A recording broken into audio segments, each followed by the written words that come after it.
চলো বন্ধুরা, আজকে বরং তোমাদের শেখাই যে আমরা বাড়িতে কি করে ভাদাল রান্না করি সেটাই। কলা গাছের নিচের যে সাদা অংশটা থাকে সেটাকে আমরা ভাদাল বলি।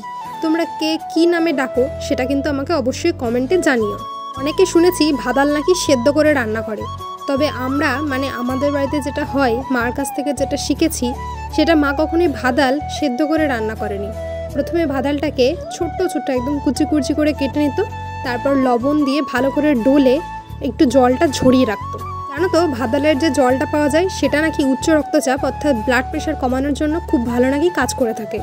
তারপর আর কি, এই থেতো করা রসুন তেলের উপর দিয়ে একটু ভাজা ভাজা হলে তখন লঙ্কা এবং তারপরে এই ভাদালটা দিতে হবে। ভাদালের যে জলটা নিংড়ে রেখেছিলাম সেটাও কিন্তু অবশ্যই দিয়ে দিতে হবে।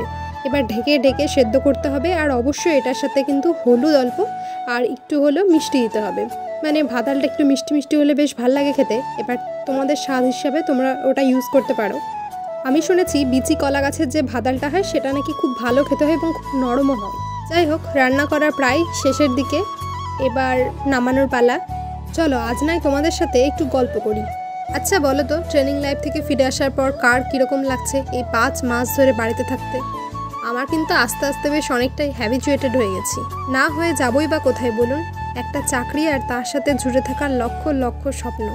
জানি না কি হবে এরপর, তবে আমরা সবাই খুব আশাবাদী এবং এই আশা নিয়ে আমাদের থাকতে হবে, আর কিচ্ছু করার নাই।